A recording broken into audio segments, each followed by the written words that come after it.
I'm a little worried about North American Smash in particular in terms of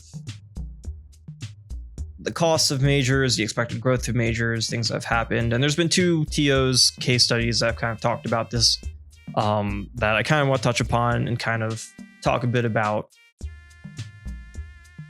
expectancy and that it's okay not to expect growth, because I think that's something a lot of people kind of need to accept this time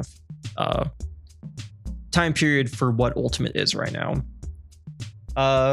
There's 2 things. One that was talked about like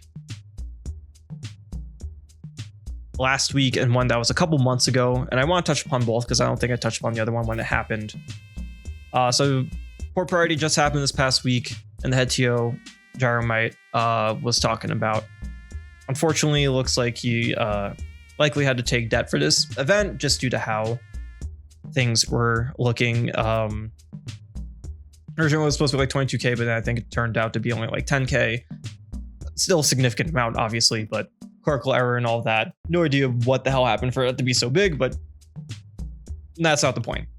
Unfortunately, the event didn't end up as big as expected. Now, I did talk to Gyromite a little bit afterward, and between the GoFundMe, the merch sales, the after party, it's a lot less. Like, it's not going to be bad based on what he was talking about. Like, it's not nearly as much as expected. He should be relatively fine, not having to take out any big debt. So that's great. But another TO back during August was, I think it was, I can't remember the name, but it was the head TO of Collision. I wish the name would come to me, but it's not right now. Was talking the same thing about how the event didn't really make attendance as expected. They had to take out a pretty big loan for debt. Bigger one than this one, I'm sure. Final RJ, yes, that is the name. Yes, thank you.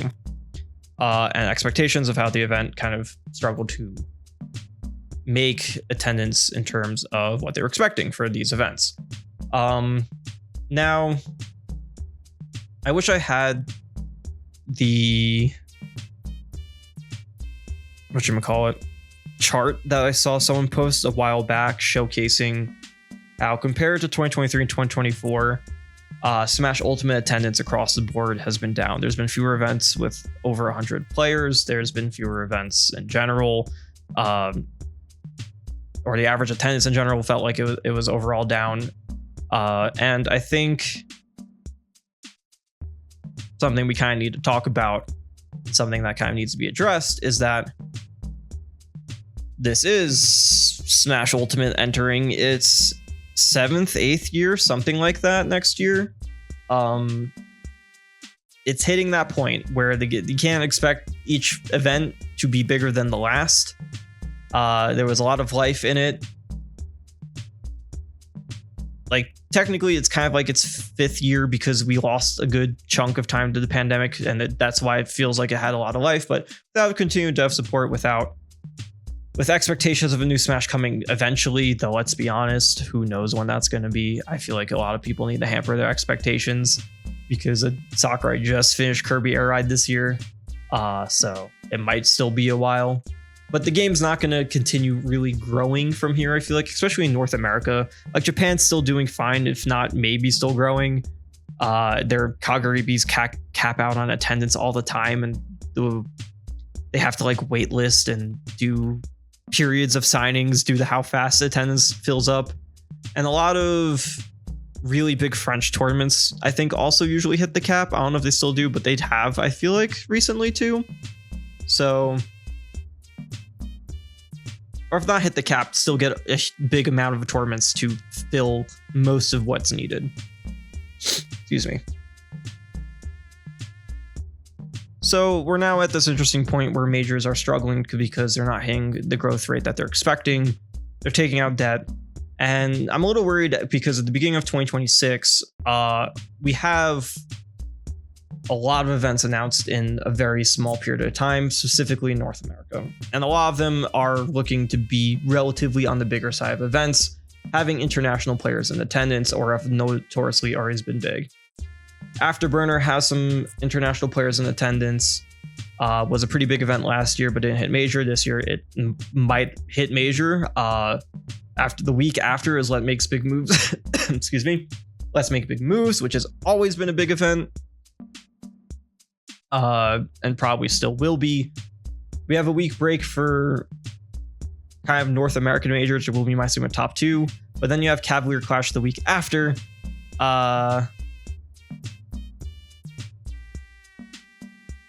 Which also has international players in attendance too. And then of course the week after that is Genesis. So they're like right there.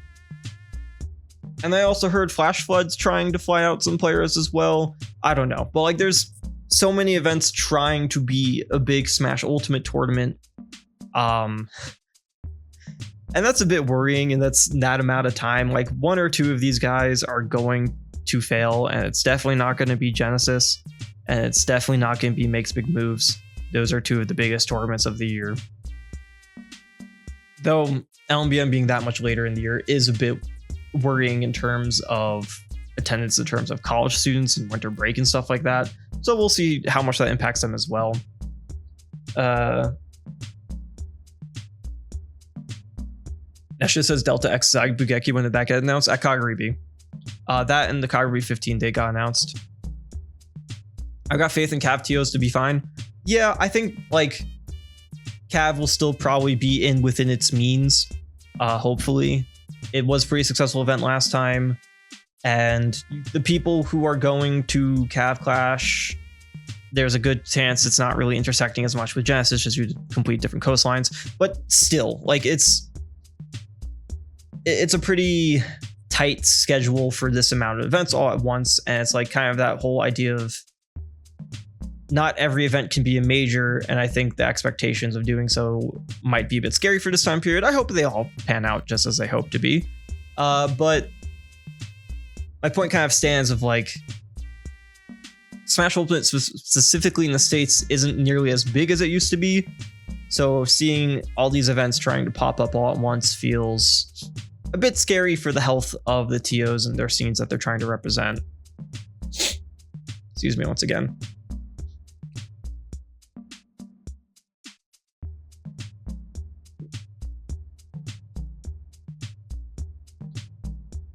So my worry is that more events are trying to do this, and they're trying to like become the next major and build themselves up before the next game, which understandable so.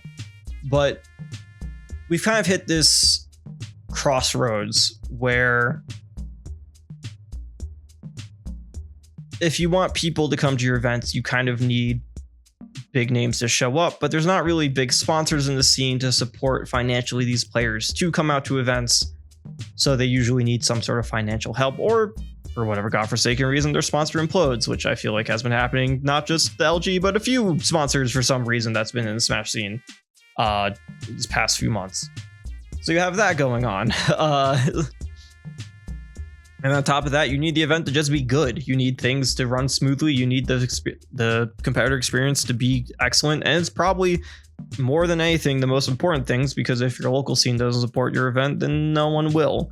I think the biggest example of that is that Team Vegasy runs events in France, but they're not very well liked by the French scene. So they struggle to make super big events in France despite of that.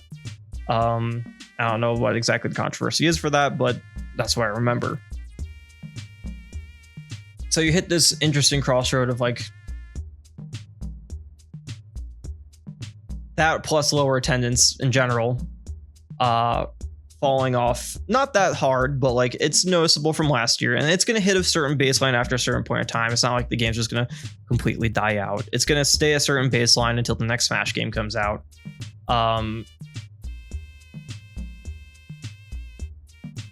Was it Vegasy? I thought it was 95 KOF TOs. Maybe it's both. I've also heard rough things about 95 KOF, and it's mainly because of how hot the venue is. From what I understand, that doesn't have ventilation. But I think Vegasy also, if I'm recalling correctly, is not super well regarded in France. I don't know. It's tough to remember. I don't know EU politics that well in terms of the scene. Vegasy was under fire? Okay. What was I saying? I think first and foremost,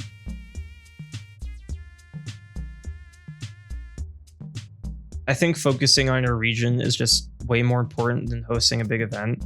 I think it is okay to step back and have a regional, or plan for a smaller event, or to skip a year. I don't think we need to constantly push to make your event bigger year after year, especially at this point in the life. And like, even if you don't want to scale back the event, like if say Cav Clash 8 happens and they don't want to like tarnish the brand of Cav Clash, then just start a different series or like a smaller series. I think and I'm not saying the Cav Clash people have to do that. I'm just saying, like, as an example, it's okay to branch out to a smaller tournament, because not every tournament here is a Genesis or a Supernova that has legacy that brings players in no matter what. I don't think we need to push for that. I think it's more financially better for TOs to not go into super big debt to host events. And I think there needs to be a drawback expectation also that these events aren't going to cap out attendance or hit what they were in the past. I think we're at a point where you kind of have to expect not hitting 1,000 attendees or something like that. I don't know. Like, it's Genesis Ultimate pool has also been slowing down more and more each year. LMBM, I think, was less attendance than the year before as well. That's just what it is. Like, that's the point we are in the game. I will say, you host good events, people show up. A good example of this is recently we had SSE Fall Showcase in Colorado. It was the biggest Colorado event since DreamHack Denver, like back in maybe 10 years ago at this point, something a long time ago. And a lot of people showed up to the event, said a lot of good things. They were super happy. They say they'll bring their friends and other players in the scene who came, especially those who came out of the region. And I think making a good tournament experience is first and foremost the most important thing. I don't think we need to spend money to fly out top players or to hit a major status. I think that's kind of like right now for Smash Ultimate. Like, if you want to do that, that's fine. But I think if you're allocating resources towards that over allocating towards making the tournament either a better experience, a unique experience, because I think a lot of tournaments are very similar in what they do. And tournaments can definitely benefit from trying out different things and being not just running a bracket and calling it a day. Yeah, I think that's investing in your scene is going to bring you more success over time. And like, think of some of the big majors now. Like, Battle of BC did not start out as a major. It was a college regional at University of British Columbia. And over time, it grew because it was a very good tournament experience. A lot of people liked the city. A lot of people liked the tournament. What it offered, it felt kind of unique in what it was doing in terms of its side brackets and such. It felt innovative in that sense. Had an after party that people really enjoyed as well. It became a really big event over time because it invested in itself as a smaller series that grew its reputation instead of coming out the gate and trying to be a big event, you know? I think that's also important. Like, your first iteration shouldn't be a major. It should be probably something focused on getting your region out to the tournament. On your point, I know Cav Clash scaled back a little bit for their fall event. Yeah, like, that's completely fine. Like, the 6.5 or 6.7 that they called it later because haha meme is a perfect example of, like, this is not full iteration. We're just doing a smaller thing. And that's perfectly fine. Like, that's something that I think more should do. Delta does it. They'd have Delta like 7.5, 8.5. They're not full-fledged 512 entrant deltas. They're just smaller tournaments. Or smaller iterations, because you don't need every iteration to be this super big thing, especially when there's not enough players to do that now. Oh, and also, not to touch upon real life, but we kind of have to. This is probably the worst economy it has been in a very long time. A lot of people can't afford to travel. I'm in that boat. So we've definitely hit that kind of point where it's just like, you can't expect that upon two. And that kind of also adds into the flying players out. Like, it's tough for top players to travel because no sponsor, no money. Money gotta go towards living. So yeah, I guess that's my biggest concern is like keeping your iterations more focused, keeping your budget more refined,